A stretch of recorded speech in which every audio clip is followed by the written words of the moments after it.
नमस्कार, मॅक्स महाराष्ट्रमध्ये आपलं स्वागत आहे. मी आहे किरण सोनावणे आणि आजची सर्वात मोठी बातमी ती ओबीसी आरक्षणाच्या संदर्भातली आहे.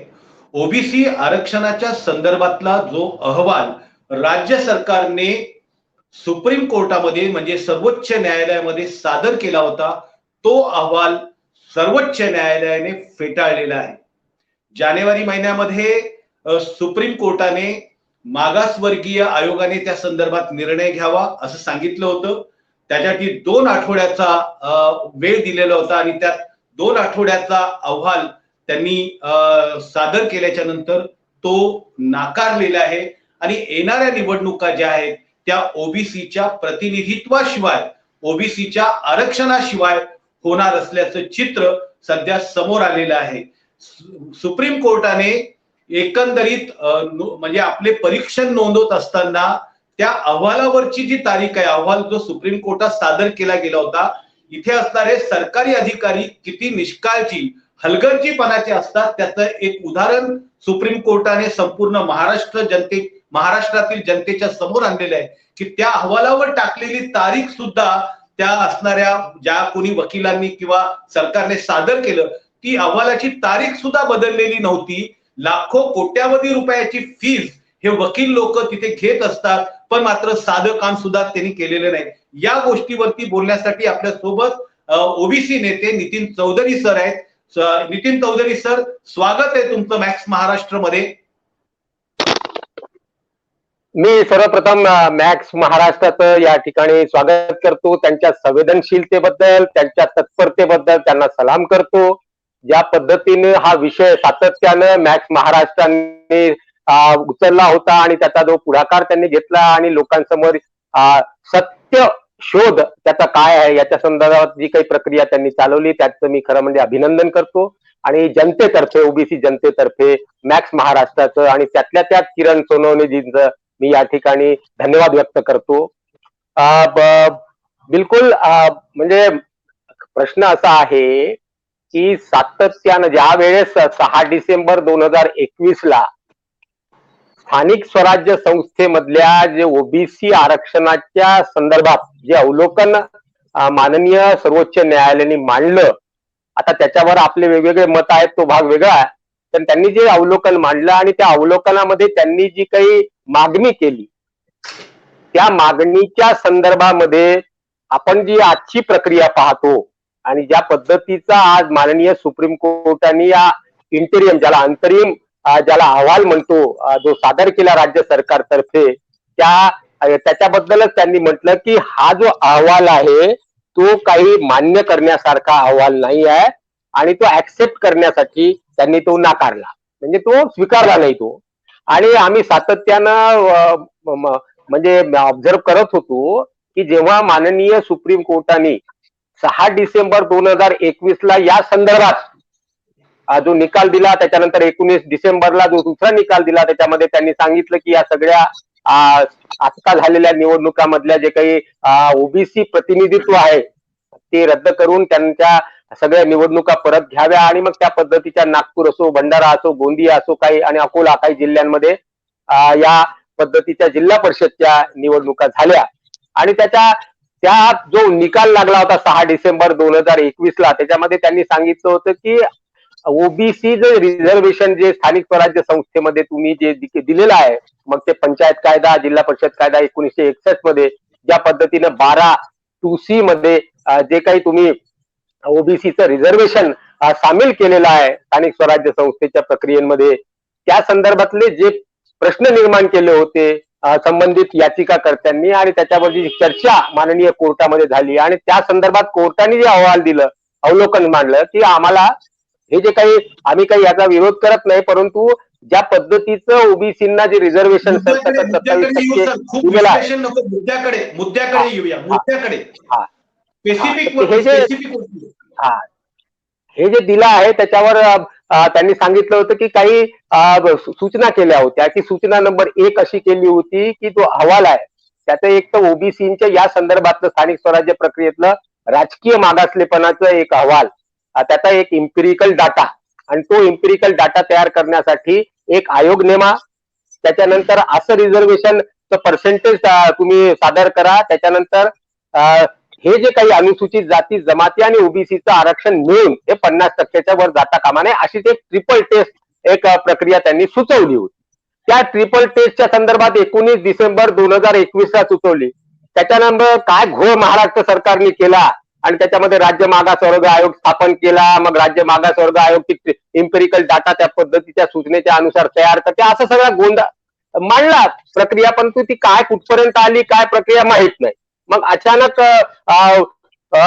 निवडणूक आयोगाने निवडणूक आयोगाची प्रक्रिया सुरू केली, तर मग राज्य मागासवर्ग आयोगाने मग परत आपल्या राज्य सरकारने सुप्रीम कोर्टामध्ये एक 19 जानेवारीला एक याचिका दाखल केली आणि त्यांचं म्हणणं होतं की ही जी काही आम्ही जो अहवाल तयार करत आहोत तो अहवाल तयार करेपर्यंत तुम्ही ही सगळ्या या संबंधित निवडणुका आहे त्या पुढे ढकलण्याची आम्हाला या पद्धतीचा आम्हाला एक हौसला द्या. परंतु मला वाटतं की त्याच्यावर काही माननीय सुप्रीम कोर्टाने काही मान्य केलं नाही आणि त्यांनी सांगितलं माननीय सुप्रीम कोर्टाने की तुम्ही तुमच्याकडे जो असलेला डाटा आहे तो एक कमिशन तुम्ही नेमला असं म्हणता त्यांच्याकडे सादर करा. ते कमिशन आपला एक अहवाल अंतरिम अहवाल आमच्याकडे सादर करतील आणि त्याच्यावर नंतर आपण विचार करू. तो अहवाल मग राज्य सरकारने 24 जानेवारीला ती सगळं मला वाटतं राज्य सरकारने आपल्याकडे असलेला काही डाटा त्यांचा आपल्या राज्य मागासवर्ग आयोगाला दिला. राज्य मागासवर्ग आयोगाने 5 फेब्रुवारी 2022 ला आपला एक अहवाल तयार केला आणि अहवाल तयार करून तो आता सादर केला आणि सादर केल्यानंतर ज्या तारीखा ठरल्या होत्या मागच्या मला वाटतं त्यात निर्णय होता तो प्रोलांग होत आज त्याच्यावरचा एक चर्चा झाली आणि माननीय सुप्रीम कोर्टाने म्हटलं की हा जो तुमचा अंतरिम अहवाल आहे जो तुम्ही सादर केलेला आहे तो आम्हाला ऍक्सेप्ट करण्यासारखा नाही आहे आणि त्याच्यामुळे पुढची प्रक्रिया निवडणूक आयोगाकडे सूचना केली. प्रश्न असा आहे की ज्या पद्धतीने संवेदनशीलता चौधरी सर तुम्हाला थांबवतोय मी. मृणाल ढोके पाटलांकडे जाणार आहे. मृणाल ढोके जी हे ओबीसी जनमोर्चाचे सदस्य आहेत आणि ओबीसीचे समन्वयक आहे. मृणालजी काय सांगाल, हा जो निर्णय आलाय त्याच्यावरती तुमची पहिली प्रतिक्रिया काय? किरणजी, सगळ्यात पहिली गोष्ट म्हणजे अतिशय दुर्दैवी निर्णय आहे, अतिशय दुःखद निर्णय आहे. त्याचं कारण असं आहे की हजारो वर्षांपासून जे वंचित समाज होता त्याला आता कुठेतरी 15-20 वर्ष सत्तेत याची संधी भेटत होती, ती संधी नाकारली आहे. तर ही संधी या कोर्टाने नाकारली नसून याच्यासाठी सर्वस्व जबाबदार हे सरकार आहे, राज्य सरकार आहे आणि त्याच्यामध्ये दोन्ही सरकार आहेत. पण विशेषतः हे आजचं जे महाविकास आघाडीचं सरकार आहे, भारतीय जनता पार्टीचे सरकार त्याला कारणीभूत होतं, आम्ही नाही म्हणत आहे, पण सगळ्यात जास्त चूक या महाविकास आघाडी सरकारची होती. त्याचं कारण असं होतं की सुप्रीम कोर्टाचे स्पष्ट निर्देश असताना यांचे मंत्री झोपा काढत होते. यांनी जी मंत्रिमंडळाची उपसमिती नेमली त्याच्या वेळोवेळी बैठका झाल्या नाहीत, त्याच्यात काही निर्णय झाले नाहीत.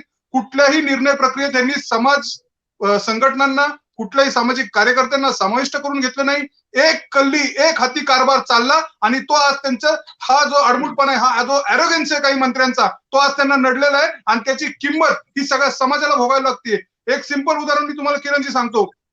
सुप्रीम कोर्टाने सांगितलेलं होतं एक डेडिकेटेड कमिशन नेमा. यांनी नेमलं का? नाही. यांनी ते काम कोणाला दिलं? राज्य मागासवर्गीय आयोगाला दिलं. आम्ही विरोध केला तर ते म्हणले नाही नाही, राज्य मागासवर्गीय आयोगाला आम्ही डेडिकेटेड कमिशनचा दर्जा दिलेला आहे. वास्तविक हे राज्य मागासवर्गीय आयोगाचं काम नाही, तरी त्यांना ते दिलं गेलं.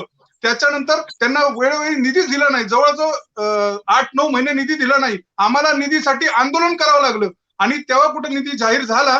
पण त्याच्यामध्ये एक लक्षात ठेवा, 105-106 नगरपंचायतीच्या निवडणुका ओबीसी आरक्षणाशिवाय झाल्यात. पहिल्यांदा महाराष्ट्रामध्ये एवढ्या मोठ्या स्केलवर ओबीसी आरक्षणाशिवाय या निवडणुका झाल्या. याच्यामध्ये सरकार अजिबात गंभीर नव्हतं. त्याच्यानंतर झालं असं की सुप्रीम कोर्टाने एक सगळ्या महानगरपालिका ज्या आहेत त्याच्यामध्ये रिक्वेस्ट केली. या सरकारने अध्यादेश काढला, अध्यादेश टिकला नाही. त्याच्यामध्ये सरकारने असं सांगितलं की सुप्रीम कोर्टाने असं सांगितलं की आम्ही तुम्हाला 15 दिवसाची अवधी देतो. 15 दिवसामध्ये तुम्ही जो क्वांटम ठरवलेला आहे तो क्वांटम तुम्ही डिफाईन करा. त्याच्यासाठी आम्हाला एक अंतरिम अहवाल द्या, एक इंटरिम रिपोर्ट तुम्ही द्या. यांनी काय केलं, त्यावेळेस आम्ही सरकारकडे गेलो की हे या आयोगाकडनं होणार नाही, कारण गेले 8-9 महिने आयोग झोपा काढतोय. त्यांच्याकडे कर्मचारी नाही, त्यांच्याकडे पैसा नाही, त्यांची कुवत नाही आणि धावपळ करण्याची त्यांची ताकद नाहीये, इच्छाशक्ती नाहीये. त्याचं सगळ्यात मोठं कारण मी तुम्हाला किरणजी स्पष्टपणे सांगतो. त्याचं कारण असं आहे की मंत्री वडेट्टीवार यांनी या आयोगामध्ये तज्ज्ञांऐवजी स्वतःची राजकीय नेमणुका केल्यात. या आयोगामध्ये तज्ज्ञ कमी आणि राजकीय कार्यकर्ते जास्त घुसडलेले आहेत. त्याच्यामुळे अशी दुर्दशा झालेली आहे. याच्यानंतर एक लक्षात ठेवा की सुप्रीम कोर्टाने सांगितलं होतं की बाबा तुम्ही आम्हाला अंतरिम अहवाल द्या. आम्ही त्यावेळेस सरकारला सांगितलं की राज्य मागासवर्गीय आयोगाकडे हे काम देऊ नका, आम्हाला हे मान्य नाहीये, त्यांच्याकडनं होणार नाही. बरं, या राज्य मागासवर्गीय आयोगाने काय केलं? काहीही केलं नाही.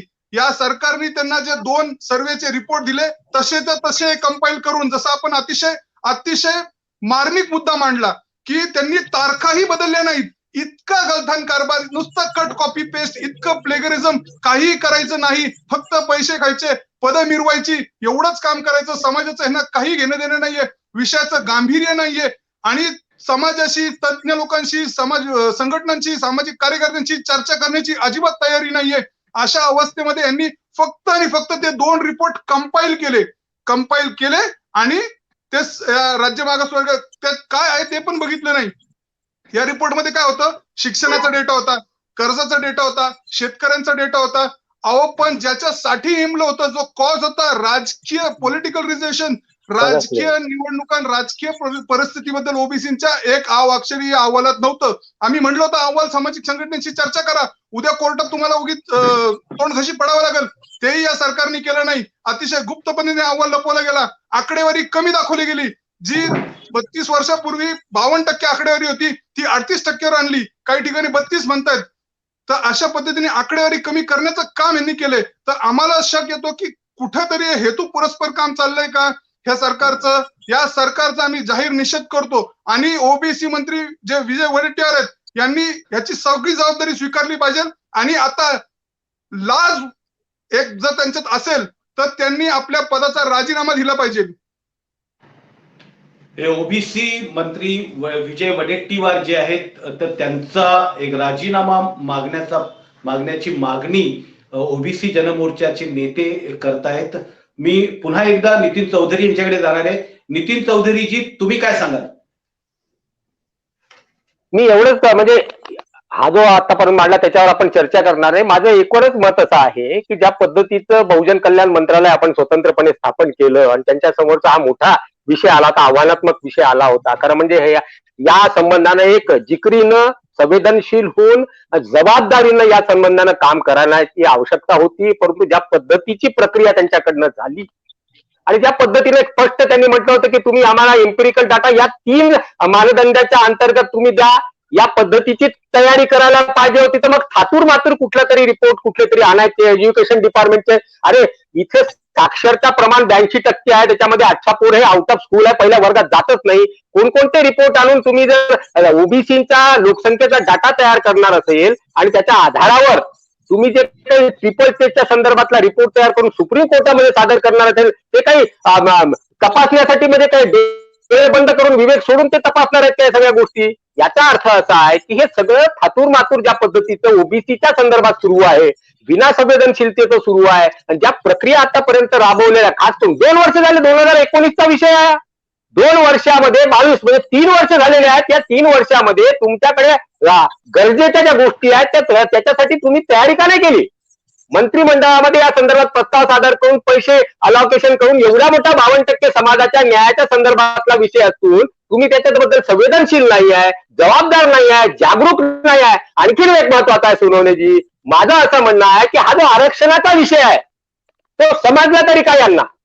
जे काही माननीय सुप्रीम कोर्टामध्ये जे अवलोकन मांडलेले आहेत त्या अवलोकनाच्या अंतर्गत कोणत्या आधारावर डाटा करायचा आहे आणि कोणता डाटा सन्माननीय सुप्रीम कोर्टासमोर सादर करायचा आणि तो अहवाल कशा पद्धतीचा असला पाहिजे याचं सध्या समज या तथाकथित या प्रक्रियेमध्ये असलेल्या तमाम लोकांना आहे का? ज्या पद्धतीचे ते मेळावे घेतात, दुपट्टे घालून कार्यक्रम घेतात, पेपरमध्ये करतात, काय काय मांडतात, ओबीसीचा आवाज म्हणून ते समोर येतात. पण प्रश्न असा आहे की हा विषय तरी समजला का त्यांना? आणि समज नसल्यामुळे त्यांच्यामधले म्हणून त्यांच्याकडे जे काही प्रक्रिया त्यांनी केलेल्या आहेत त्या थातूरमातूर केलेल्या आहेत. काहीतरी कोणता डाटा तुम्ही सादर केला आणि तो डाटा अरे डिस्ट्रिक्ट वाईज आहे. स्थानिक स्वराज्य संस्थेच्या सगळ्या प्रक्रिया डिस्ट्रिक्ट वाईज आहे आणि डिस्ट्रिक्टच्या संदर्भामधल्या स्थानिक स्वराज्य म्हणजे काय हो, त्या क्षेत्रातल्या त्या जिल्ह्यातल्या तुमच्याकडे डाटा तरी आहे का? आणि लोकसंख्येचा डाटा तरी आहे का? तर कोणाचे ओबीसी, राज्याच्या ओबीसी वर्गाची यादी वेगळी आहे, केंद्राची ओबीसीची यादी वेगळी आहे. ओबीसी मध्ये इथं 6 प्रवर्ग आहेत आणि त्यातल्या त्यात मुस्लिमांचे बहुत सारे जाती आहेत. कशाच्या आधारावर ओबीसीचा डाटा तयार केला? आणि त्यातल्या त्यात महत्वाचं असं आहे की त्यांनी म्हटलं होतं की राजकीय मागासलेपणाचा आधार संबंधित तुम्हाला डाटा तयार करायचा आहे. त्या संदर्भातला काही अवलोकन, त्या संदर्भातले रिकमेंडेशन या अहवालात नसतील तर कोणताही मान्य सुप्रीम कोर्ट नाकारणार. मीच नाकारला जेव्हा हे सगळी चर्चा ती प्रक्रिया चाल. मी म्हटलं हे मागणीच केली नाही मान्य सुप्रीम कोर्टाने.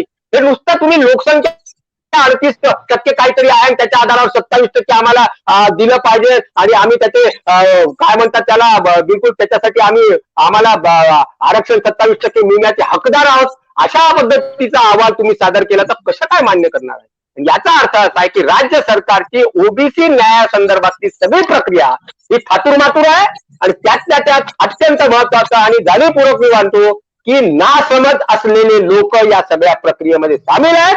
अरे कशाला राज्य मागासवर्ग आयोगामधले जे लोक आहेत, जे काही अध्यक्ष असतील, चेअरमन असतील, ते सोडून सगळे लोक आहेत, पॉलिटिकल लोक आहेत आणि त्यांचा काय या संदर्भातला अभ्यास आहे हो?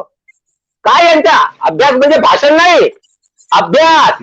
आणि त्या संदर्भातले जे काही जाणीव असलेले जबाबदार डिग्री होल्डर त्याच्यात आहे का?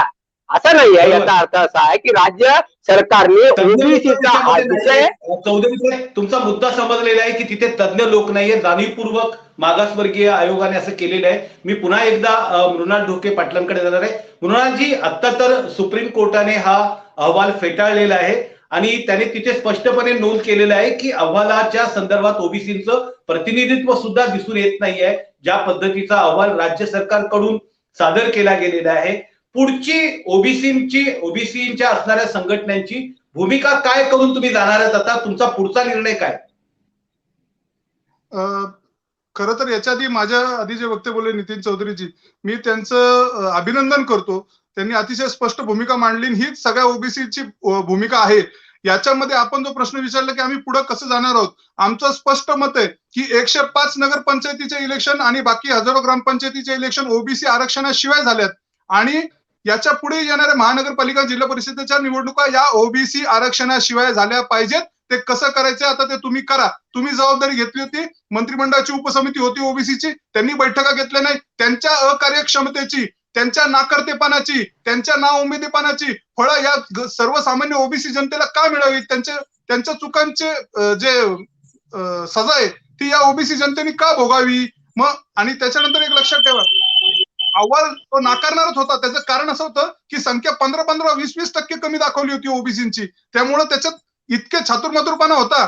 ते सुप्रीम कोर्टाने जर नाकारलं नसतं तर बऱ्याचशा ओबीसी संघटनांनीच ते चॅलेंज केलं असतं. कारण उद्या शिक्षण आणि याचं नोकऱ्यांमधलं पण आरक्षण धोक्यात आलं असतं एवढीशी आकडेवारी घेऊन. त्यामुळे ओबीसी म्हणून आमची स्पष्ट भूमिका आहे, ओबीसी आरक्षणाशिवाय इथनं पुढे स्थानिक स्वराज्य संस्थेच्या निवडणुका घेण्यात येऊ नयेत आणि लवकरात लवकर सगळ्यात पहिले म्हणजे हे काम राज्य मागासवर्गीय आयोगाकडनं काढून घेण्यात यावं. ते काम एक डेडिकेटेड कमिशन, जे सुप्रीम कोर्टने निर्देश दिलेले आहेत तशा पद्धतीच्या डेडिकेटेड कमिशनला हे काम देण्यात यावं आणि त्यांच्याकडनं हे काम करून घेण्यात यावं. अतिशय तज्ञ लोक जसे तुकाराम मुंडे साहेब असतील, महेश जगडे असतील, चंद्रकांत दळवी असतील, रत्नाकर गायकवाड असतील, असे जे आजी माजी चांगले सनदी अधिकारी आहेत, अशांच्या अंडर एक कमिटी नेमून असे तज्ञ लोकांच्या समाज कल्याण आयुक्त, माजी आयुक्त असतील, काही सामाजिक न्याय मध्ये काम केलेले वरिष्ठ अधिकारी असतील, असे चांगली लोक घेऊन लवकरात लवकर याच्याबद्दल ओबीसी समाजाचा जो अंतरिम अहवाल आहे किंवा जो अहवाल आहे तो तयार करण्यात यावा, सुप्रीम कोर्टमध्ये तो देण्यात यावा आणि ओबीसी समाजाचं आरक्षण पूर्ववत करण्यात या सरकारने सर्वतोपरी प्रयत्न केले पाहिजेत. पण तरीही मला वाटतं नितीन चौधरी जे म्हटले त्याप्रमाणे यांना हा विषय कळत नाही, यांना विषय समजून घ्यायचा नाही, त्यांच्याकडे वेळ नाहीये आणि त्यांना या विषयाचं अजिबात काही गांभीर्य पडलेलं नाहीये. फक्त आपण आणि आपले कार्यकर्ते, आपला पक्ष एवढीच भूमिका मंत्र्यांची आहे. आणि काही तेच मंत्री, जे मंत्री सांगतात की बाबा आम्ही ओबीसी आरक्षण वाचवणार, ओबीसी आरक्षणाशिवाय निवडणुका होऊन देणार नाही, प्रचाराला सगळ्यात पहिले हेच मंत्री असतात. नुसतं मफलर घालून फिरतात, मोर्चे काढून होत नाही, संघटना काढून होत नाही. तिथं लढावं लागतं, डोक्याने लढावं लागतं, कामं करावी लागतात आणि सगळ्यात पहिली गोष्ट म्हणजे इमानदारीने कामं करावी लागतात.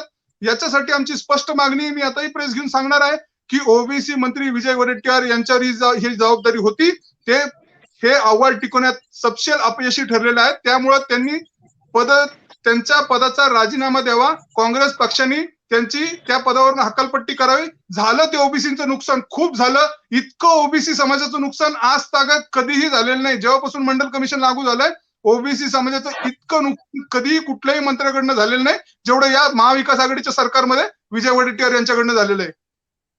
मृणालजी, एक प्रश्न असा विचारतोय मी तुम्हाला की हे जे आघाडीचं सरकार आहे हे मराठा आरक्षण किंवा मराठा आणि ओबीसी याच्यामध्ये पुरेसा भेदभाव करताय का? ओबीसीच्या संदर्भात असंवेदनशील आहे का? मराठा आरक्षण आणि ओबीसी आरक्षण 100% भेदभाव करते, 100% भेदभाव करते. त्याचं कारण असं आहे की ज्यावेळेस ओबीसीच्या मागण्यांबद्दल काही आम्ही निवेदन घेऊन जातो, सरकार आम्हाला उभंही करत नाही, मंत्री आम्हाला वेळही देत नाही, आमच्याशी चर्चाही करत नाही. आणि काँग्रेस पक्षाचे नेते आम्ही निवेदन घेऊन गेलो, चर्चा करायला गेलो तर आम्हाला मारायला धावतात, आमच्यावर मारामारी होतात, आमच्यावर हल्ले होतात. या पद्धतीचे सरकार वागतंय का? आणि जेव्हा मराठा समाजाचे नेते ते त्यांच्या पक्षाचे नेते विरोधी पक्षातले उपोषणाला बसतात तर निम्म कॅबिनेट तिकडे जातं, त्यांचं मंजूर तिथलच्या तिथं मंजूर करतात, उपोषणाच्या ठिकाणी मागण्या मंजूर करतात. त्याच्याबद्दल आमचं दुमत नाहीये. केलं पाहिजे, कुठल्याही सामाजिक संघटनेकडे मंत्री स्वतः गेलं पाहिजे ही आमची भूमिका आहे. त्यांच्या मागण्या विचार केला पाहिजे, चर्चा केली पाहिजे आणि मान्य केलं पाहिजे ही आमची स्पष्ट भूमिका आहे. पण मराठा समाजाला जेव्हा तुम्ही हा न्याय देता तेव्हा ओबीसी समाजाच्या जेव्हा संघटना तुमच्याकडे चर्चेसाठी येतात, तुमच्याकडे निवेदनं घेऊन येतात, त्यावेळेस तुमच्याकडे चर्चेला वेळ नसतो, निवेदनं घ्यायला वेळ नसतो आणि त्यांना तुम्ही एक प्रकारे दुय्यम वागणूक देतात. त्यांच्याशी चर्चाही करत नाही, बोलत नाही, उभंही करत नाही. मंत्री हॅलो, हा बोला. तर अशा पद्धतीची जी दुहेरी वागणूक देतात की एका समाजाला एक विशिष्ट वागणूक, दुसऱ्या समाजाला एक विशिष्ट वागणूक, याच्यामध्ये या सरकारचं स्पष्ट जे भेदभाव आहे तो स्पष्टपणे दिसून येतो.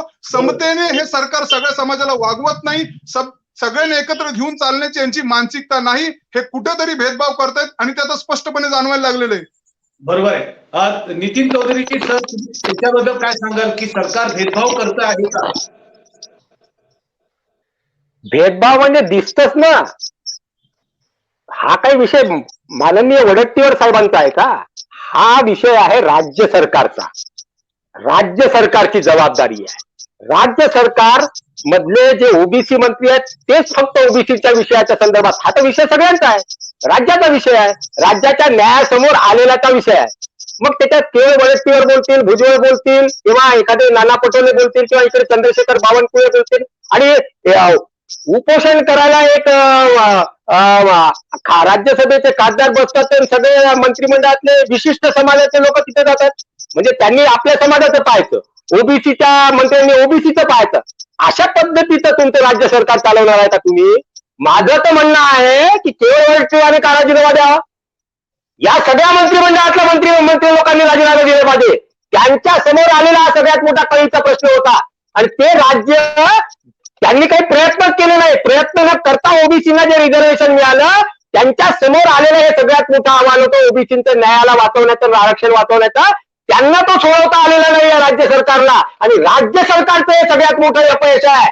खरं म्हणजे त्या सगळ्यांनी माफी मागितली पाहिजे आणि सगळ्यांनी मिळून ओबीसीचं राजकीय आरक्षण वाचवण्यासाठी आता त्यांच्या समोर आलेले जे आव्हान आहेत ते प्रश्न सोडवण्यासाठी मुळात त्याच्यासाठी काम करण्याची आवश्यकता आहे. आणि ज्या पद्धतीने मान्य सुप्रीम कोर्टाने सांगितलं ट्रिपल स्टेट साठी जे इम्पिरिकल डाटा राजकीय मागासलेपणाचं कोण त्या पद्धतीने मागासलेपणाचा जो डाटा आहे खास करून ओबीसी घटकांचा आणि त्या संदर्भातला अहवाल आणि मग रिकमेंडेशन किती प्रमाणात तुम्हाला रिझर्वेशन मिळतं असा एक थरो डाटा तयार करण्याची प्रक्रिया सुरू करा. केव्हा सुरू करणार? राज्य मागासवर्ग आयोग सुद्धा फालतू आहे आणि माझं म्हणणं आहे राज्य मागासवर्ग आयोग सुद्धा बरखास्त करण्यात यावा आणि त्यात नवीन ज्या माननीय रोके पाटलांनी सांगितलं त्या पद्धतीने नवीन एक थरो असा तज्ञांची कमिटी तयार करण्यात यावी आणि जे काही एम्पिरिकल डाटा मानदंड त्याच्या आधारावर तयार करून राजकीय मागासलेपणाचा आधारभूत मानदंड तयार करून त्याचा ओबीसीचा डाटा तयार करण्याची प्रक्रिया ताबडतोब आजच डिक्लेअर केली पाहिजे आणि ती प्रक्रिया सुरू झाली पाहिजे. राज्य मागासवर्ग आयोग बरखास्त करा आणि सगळ्या राज्यातल्या मंत्र्यांनी माफी मागा ओबीसीची की आम्ही नाकारते आहोत आणि आम्ही ओबीसीचं आरक्षण वाचवू शकलो नाही. आणि राहिला ओबीसी संघटनासाठी त्यांनी म्हटलं की हे सरकार ओबीसीला अशा कशा मारतात लाट्या, काय हिंमत आहे त्यांची? ओबीसीला लाठ्या मारण्याची? आमच्या मताच्या भरोशावर तुमचं सरकार बनते. 52% लोक काय हिंमत आहे तुमची आमचे निवेदन घेण्याची? याद राखा, ओबीसीच्या संदर्भात जर कोणी आमच्या विरोधात कोणी आडवं झालं तर लक्षात ठेवा, ओबीसी 52% आहेत. 52% लोक माफी मागा सगळं राज्य सरकारने आमची ओबीसीची. आणि जे माननीय सुप्रीम कोर्टाने सांगितलेलं आहे त्या पद्धतीचा डाटा तयार करण्याची प्रक्रिया ताबडतोब सुरू करा. त्याच्यासाठी जो काही फंड लागतो अर्थसंकल्पामध्ये जाहीर करा आणि तो ताबडतोब काय म्हणतात 1 एप्रिल पासून ती प्रक्रिया सुरू करा. आणि तिसरं आमचं म्हणणं असं आहे की ज्या काही निवडणुका आता लागलेल्या आहेत त्या निवडणुका ओबीसी रिझर्वेशन शिवाय झाल्या नाही पाहिजेत. विरोधी पक्ष म्हणतात ना, जोपर्यंत ओबीसीचं रिझर्वेशन होणार नाही तोपर्यंत आरक्षण, तोपर्यंत आम्ही हे इलेक्शन होऊ देणार नाही. त्यांनी सुद्धा या सगळ्या आंदोलनाच्या प्रक्रियामध्ये ओबीसीच्या सामील झालं पाहिजे. आणि परत एकदा सांगतो की माननीय सुप्रीम कोर्टाने हा जो निर्णय दिलेला आहे, पहिल्यांदाच मी सांगितलं होतं, ओबीसींना रिझर्वेशन, अनुसूचित जाती जमातींना जे रिझर्वेशन आहे ते सामाजिक मागासलेपणाच्या आधारावर आहे.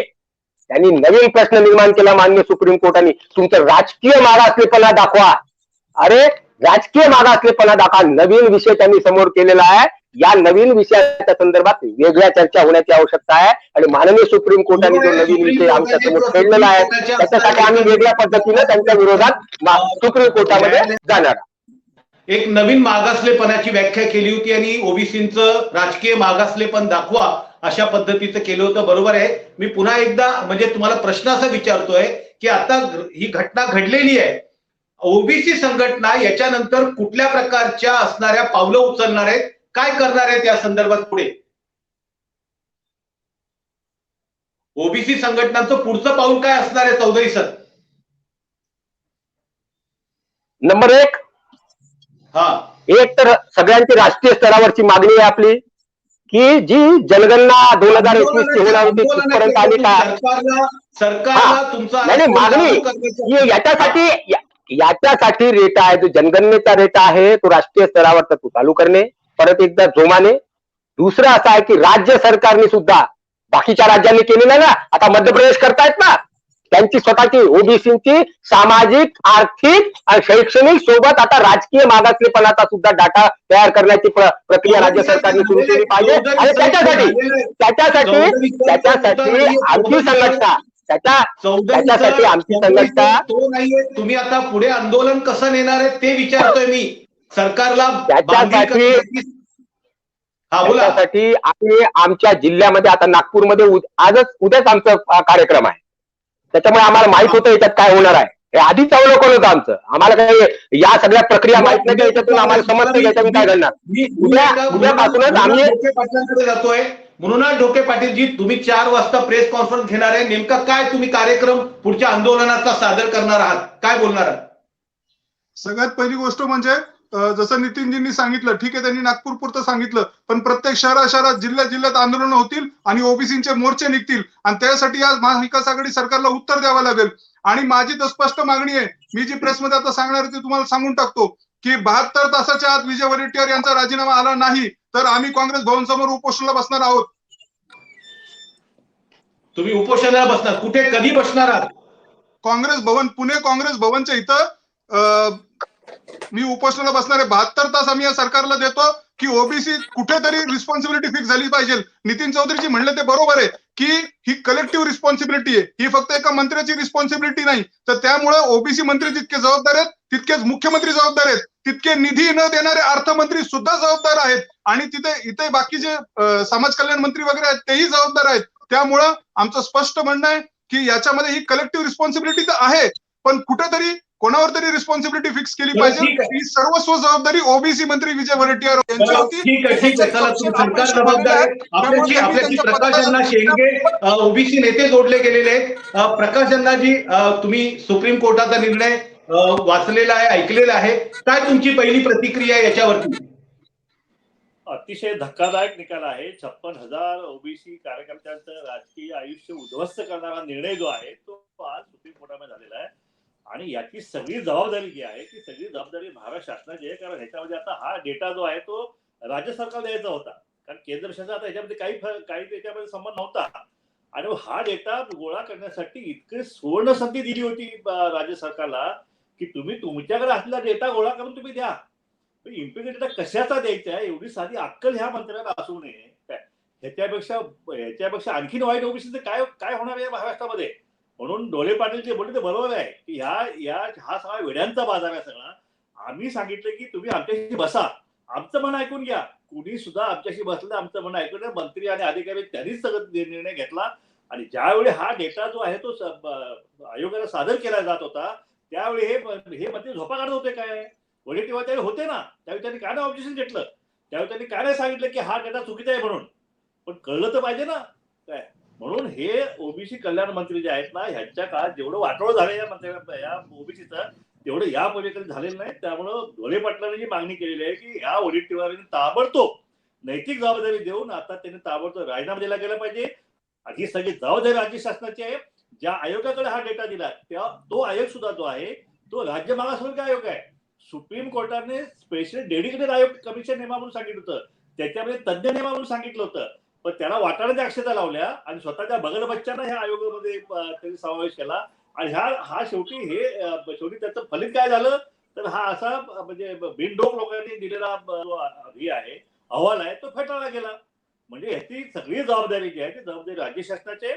आज आम्ही सगळ्या ओबीसी नेत्यांची बैठक घेतोय आणि कुठल्याही परिस्थितीत आता आंदोलन केल्याशिवाय आम्ही रस्त्यावरची लढाई जी आहे ती केल्याशिवाय आता आम्हाला हे नाही. आणि हा अहवाल जो होऊ नये वेळेत होऊ नये यासाठी ज्या मंत्र्यांनी खत पाडलं त्या सगळ्यांचा निषेध करतो. कारण ह्या आयोग स्थापन होऊन 9 महिन्यामध्ये साधा डेटा गोळा करता आला नाही. वडेट्टीवार अंग विक्षेप करून सांगायचे 2 महिन्यामध्ये आम्ही डेटा गोळा करू, आम्ही निवडणूक होऊ देणार नाही. काय झालं शेवटी ओबीसीचा सत्यानाश व्हायचा झाला ना काय. पण आणखीन सत्यानाश थांबवायचं असेल तर आम्ही मुख्यमंत्र्यांना आम्ही विनंती करतो. आम्ही काँग्रेसचे नेते जे आहेत पटोले असतील किंवा त्यांचे पक्षश्रेष्ठ असेल त्यांच्याकडे आम्ही मागणी करतो की एखादा शहाणा मंत्री आम्हाला द्या. ह्या खोळ्यांच्या बाजारात ह्या ओबीसीचा सत्यानाश इथून पुढे तरी थांबवला पाहिजे. आता ह्या निवडणुका कशा पुढे जातील हे फक्त आता या राज्य सरकारने आता हे केलं पाहिजे. त्या ठिकाणी ऍडमिनिस्ट्रेटर नेमून समजा 5-4-5 2-3 वर्ष निवडणूक पुढे ह्यावेळी 10 वर्ष पुढे गेलेल्या निवडणुका या आधी. आणि म्हणून आता जरी गेलं काही बिघडत नाहीये. म्हणून निदान 6 महिने निवडणुका पुढे घेतल्या 2-3 महिन्यामध्ये हा इम्प्लिमेंट डेटा गोळा करता येईल. पण ते राज्य सरकारची इच्छा असली गेली पाहिजे. कारण शेवटी ह्या सरकारचा मुख्यमंत्री जरी उद्धव ठाकरेचे असतील तरी त्याचा रिमोट कुणाच्या हातात आहे हे महाराष्ट्र सरकारला माहिती आहे. आणि म्हणून ह्या सरकारचा आम्ही स्पष्ट निषेध करतो. आणि कुठल्याही परिस्थिती आहे आता हा डेटा गोळा करण्यासाठी डेडिकेटेड कमिशन आता तरी नेमावा आणि 3 महिन्यामध्ये तो डेटा जो आहे तो गोळा करून हा पुन्हा एकदा आरक्षण जे आहे ते लागू करावं हा पर्याय आम्ही सुचवत आहे. आणि म्हणून या राज्य सरकारचा शेवटी मी पुन्हा एकदा निषेध करतो, वडेट्टीवारांचा राजीनामा मागतो आणि सांगतो. शेंडगे साहेब, एक प्रश्न असा आहे की इथे ओबीसी आणि मराठा याच्यामध्ये सरकार भेदभाव करत आहे का एकूणच. नक्कीच. मराठा समाजाचं जरा जरी मागणी आली की लगेच सगळ्या बैठका सुरू होत्या. सगळे मंत्री सगळं सरकार कामाला लागतंय, बैठका. आणि इकडे ओबीसी आम्ही आमची बैठक आता 1 वर्षापूर्वी झालेली बैठक आहे. आमचं म्हणणं सुद्धा ऐकून घ्यायला कोण तयार नाहीये. म्हणजे ह्या मराठा समाजात तुम्ही ताबडतोब हे करताय आणि ओबीसीचा मात्र तुम्ही मंत्री आणि अधिकारीच फक्त निर्णय घेणार. म्हणजे आम्हाला आमचं काहीच तुम्ही ऐकून घेणार नाही का. शेवटी काय झालं, शेवटी हे व्हायचं झालं ना. म्हणून हे सरकार जे आहे ओबीसीच्या विरोधाचं सरकार आहे असं आमचं स्पष्ट मत आहे. आणि जे काय तुम्ही आता हा गोंधळ घातलेला आहे याला ओबीसी समाज जो आहे तो तुम्हाला रस्त्यावर उतरून उत्तर दिल्याशिवाय राहणार नाही.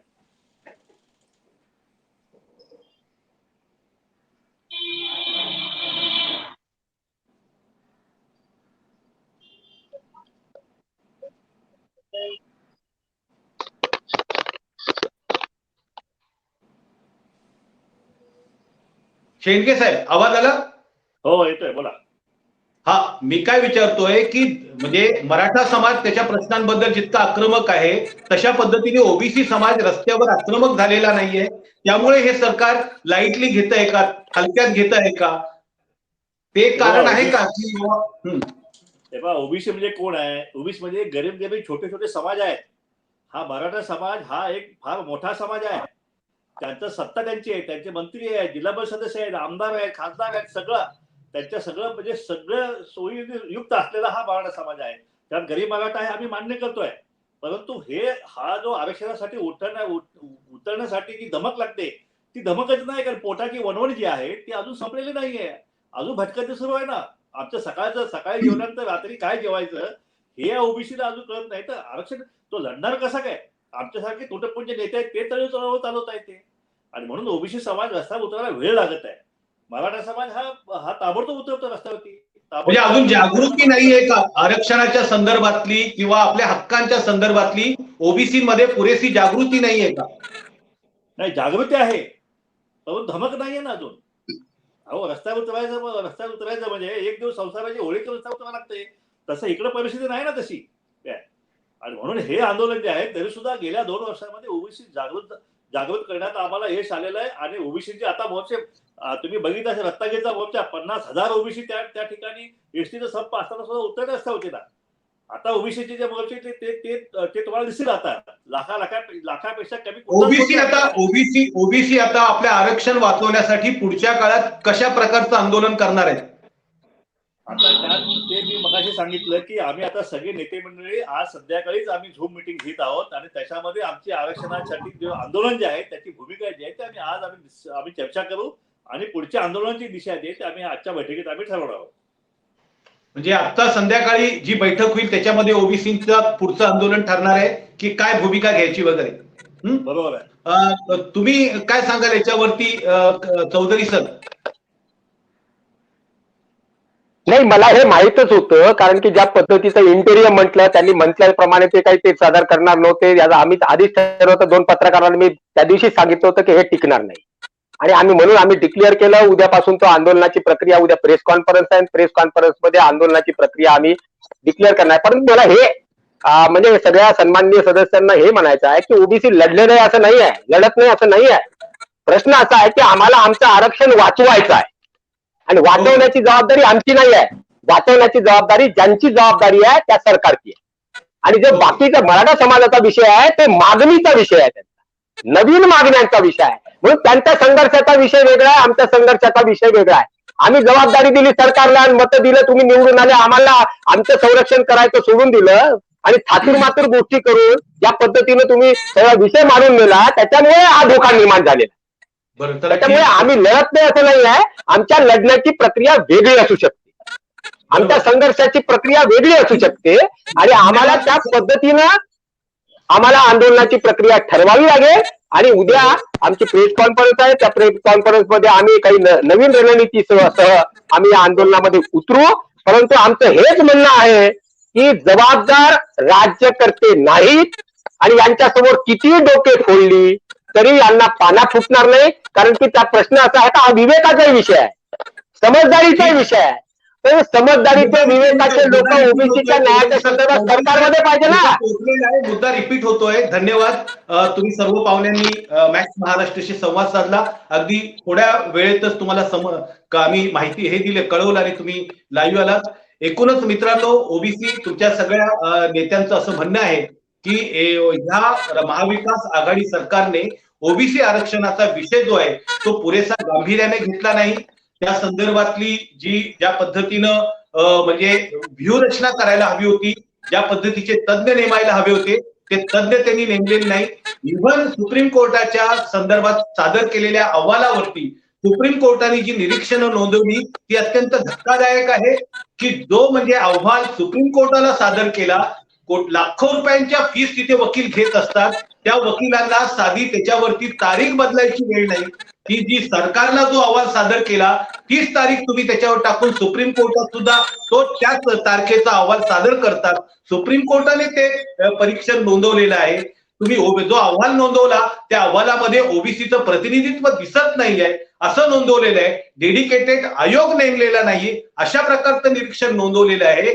वास्तविकता ह्या सगळ्या गोष्टींवरती सरकार पुरेसं गांभीर्यानं नाहीये आणि त्यामुळे तुम्ही पाहिलं की या सगळ्या ओबीसी नेत्यांचा आक्रोश ते त्या संदर्भात किती संतापलेले आहे. आणि एकूणच कधी काळी म्हणजे उद्धव ठाकरे सरकारांचं असेल, महाविकास आघाडीच्या सरकारच्या बाजूनं बोलणारे नेते सुद्धा आता त्यांच्यावरती आक्रमक होऊ लागलेले आहे. तुम्हा सगळ्या नेत्यांचं मी आभार मानतो आणि तुम्ही ही सगळी बातमी पाहताय.